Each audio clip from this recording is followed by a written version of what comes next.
नमस्कार दोस्तों, मैं हूं बिनो मल्य और आप सबका स्वागत है इस नए वीडियो में। कई महीनों बाद इस चैनल पर एक नया वीडियो अपलोड कर रहा हूं और इसके लिए मैं आप सबसे माफ़ी चाहता हूं। और आज का वीडियो बहुत ही ज़्यादा महत्वपूर्ण होने वाला है। कुछ महीने पहले मैंने एक वीडियो डाला था जिसमें भगवान शिव और महाविष्णु के बीच युद्ध होता है। उस वीडियो को आप डिस्क्रिप्शन में दिए गए लिंक से देख सकते हो। मेरे चैनल में उस वीडियो पर पहले सबसे ज़्यादा व्यूज़ आए थे और बहुत सारे कमेंट्स थे, बहुत सारे फ्रेंडली डिस्कशंस भी हुए थे जहाँ पर सब ने अपना पॉइंट ऑफ व्यू दिया और हम अपने नॉलेज को शेयर कर रहे थे। और कुछ ऐसे कमेंट्स भी आए जो मुझे ठीक नहीं लगा।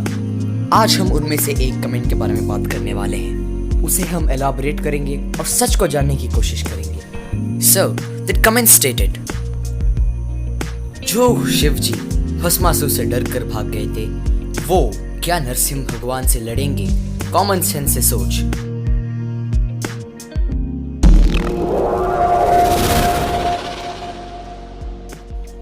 पहले हम इस कहानी के बारे में जानते हैं। ब्रह्मासुर नाम का एक राक्षस था जिसने भगवान शिव का तपस्या किया था और वरदान स्वरूप ये पाया था कि वो जिसे भी छुएंगे वो भस्म हो जाएगा। और तब वो बन गया भस्मासुर और उल्टा भगवान शिव के सर पर हाथ रखने आ गए। तब मुझे बचपन से ये सिखाया गया था और ये बताया गया था और मैंने कुछ स्किट्स में भी ये देखा था कि भगवान शिव भाग रहे हैं डर कर। इसे गौर कीजिए, डर कर भाग रहे हैं, जो कि संभव नहीं। हम उसके बारे में बाद में बात करते हैं। आखिर ये कैसी सोच है, कैसा चित्र है। फिर इस राक्षस के हाहाकार को रोकने के लिए भगवान विष्णु मोहिनी रूप में आते हैं और उस अवतार को पाने के लिए भस्मासुर को उनके जैसे नृत्य करना पड़ेगा। और नृत्य करते करते मोहिनी अवतार ने अपना हाथ खुद के सर पर रखा और भस्मासुर ने भी अपना हाथ खुद के सर पर रखकर वो खुद भस्म हो गया, मतलब अपने ही पैर पर कुल्हाड़ी मार ली। तो आखिर क्यों वो डर कर भाग गए थे? क्या संभव है कि भगवान शिव, जो ब्रह्मांड से भी बाहर, जो काल चक्र से बाहर, जो महाकाल है, वो डर कर भागे? भस्म की सृष्टि ही इनसे हुई थी, तो इन्हें ही भस्म करने वाला आखिर कहाँ है? एक बात को हमें जान लेना चाहिए कि भगवान शिव और विष्णु दोनों ही सुप्रीम पावर्स है, मतलब दोनों को ही अपना कार्य पता है और जो भी होता है वो उनकी ही लीला होती है। अगर उनके बीच में भी युद्ध हो तो भी उनकी लीला ही होती है। वो जानते हैं कि वो क्या कर रहे हैं और हर एक कदम संसार को संदेश देने के लिए होता है, कुछ ना कुछ मॉरल्स देने के लिए, शिक्षा देने के लिए होती है। इसे समझने के लिए एक सिनेरियो लेते हैं। आप किसी ट्रस्टेड व्यक्ति को जाकर एक गुप्त विषय बताते हैं और अगले दिन वो स्कूल में सबको पता होता है, यह सबके साथ होता है।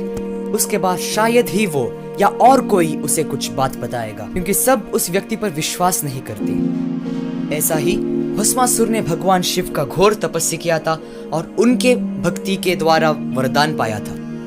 अगर शिव चाहते तो भस्मासुर क्या उसके जैसे 100 को भी नाश कर देते। तो अगर भगवान शिव अपने ही वरदान को तोड़ देते और भस्मासुर को मार देते तो बाकियों के मन में शंका आई कि वो अपने वरदान पर टिके नहीं रहते और एक भक्त को मार देते। पर भस्मासुर अधर्म का प्रतीक था, इसीलिए उसका विनाश करने के लिए भगवान शिव के बजाय उनके एक और रूप महाविष्णु जी ने अपना अवतार धारण किया और भस्मासुर का विनाश किया। तो इसका कोई भी मतलब नहीं होता कि भगवान शिव डर कर रोते हुए भाग गए थे, and that is nonsense. Common sense ये है कि बस पुराणों और वेदों का अध्ययन ही नहीं, उन्हें समझने की भी कोशिश करना चाहिए। उनमें बसी लॉजिक को हमें ढूंढना चाहिए। और एक और बात समझ लेना चाहिए कि भगवान शिव और विष्णु एक ही शक्ति के दो रूप है। Energy can neither be created nor be destroyed, मतलब वो एक सुप्रीम एनर्जी है जिनका ना ही कोई आदि है और ना ही कोई अंत, मतलब उनका जन्म ही नहीं हुआ, मतलब उनका विनाश भी नहीं होगा। ब्रह्मा, विष्णु, शिवा, आदि शक्ति या परमात्मा सब एक सुप्रीम एनर्जी और बाकी सारे देवता या कोई भी अवतार इनके ही अंश। एक बात समझ लेते हैं कि त्रिशूलधारी विष्णु शिव है और सुदर्शनधारी शिव विष्णु। अब इस कमेंट्स के रिप्लाई देखिए। भाई, मैं मानता हूँ कि भगवान विष्णु सुप्रीम लॉर्ड है, बट वो महादेव जी के रिस्पेक्ट करते हैं और श्री कृष्ण महादेव जी को मानते हैं और उनके भक्त भी हैं। तो महादेव जी के बारे में ऐसा बोलना ठीक नहीं है। जय श्री कृष्ण, जय शिव शंभू। फिर ये अंडरवर्ल्ड रिप्लाई देते हैं, एक बार फेक तामसिक मिलवादी स्टोरीज से बाहर शिव पुराण लिंग पुराण पे भी ध्यान दो।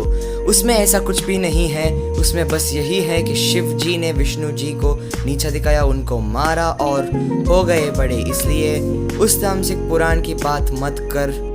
उसको कोई विद्वान भी नोटिस नहीं करता, यहाँ तक कि आदि शंकराचार्य ने भी नहीं किया। और स्वयं भगवान कृष्ण को ही अंतिम सुप्रीम पावर है, अनंत यूनिवर्स के एकमात्र स्वामी। तो आखिर क्या समझा है इन्होंने?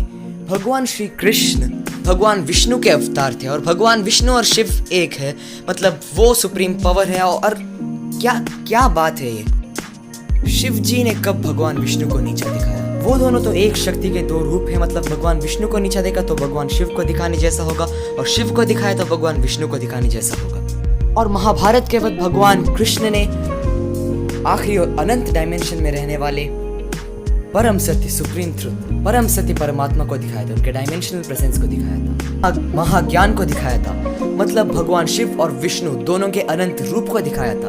और बुक्स में कुछ भी लिखा हुआ हो, पर सच ये है कि भगवान शिव और विष्णु दोनों ही परम आत्मा है, दोनों ही परम सत्य है, और दोनों में से किसी एक को भी नीचा दिखाने वाला अज्ञानी। और अंजन सिंह ने भी अंडरवर्ल्ड को सही रिप्लाई दिया। ठीक है, मानता हूं कि महादेव जी की बारे में डर ये शब्द यूज करना ठीक नहीं, क्योंकि महादेव परम वैष्णव है, इसलिए उनके बारे में ये शब्द ना यूज करें। मुझे पता है कि आजकल के सीरियल्स में लॉर्ड विष्णु को छोटा दिखाया जाता है, बट फिर भी Lord Shiva is great with Vishnu, ये मेरा मानना है। और फिर अंजन सिंह जी कहते हैं, और हाँ, मुझे ये लाइन भी आता है, ईश्वर परम कृष्ण सच्चिदानंद विग्रह अनादि आदि गोविंद सर्व कर्ण। जय श्री कृष्ण, हर हर महादेव। उसके बाद भी अंडरवर्ल्ड ने कई सारे कमेंट्स डाले जिससे दिखाने का मुझे मन नहीं कर रहा। और आप सबका क्या मानना है इस विषय पर? अगले वीडियो में मैं इनके और बाकियों के कमेंट्स भी लाऊंगा, उसे डिस्कस करूंगा और समझने की कोशिश करूंगा। इस चैनल पर बने रहिएगा, सब्सक्राइब कीजिए और इस वीडियो को ज्यादा से ज्यादा शेयर कीजिएगा ताकि ये विषय बाकियों तक पहुंचे। और जाने से पहले इस लाइन को जरूर सुनिए, रुद्रस्य परमो विष्णुर्विष्णुश्च परमः शिव एक एव द्विधः भूतो लोके चारति नित्याशः। मतलब the supreme lord of Rudra, Shiva, is Vishnu, and the supreme lord of Vishnu is Shiva. The same lord is moving in the world always in two forms, as the protector of good and the destroyer of evil. Om Namo Narayanaya, Om Namah Shivaya.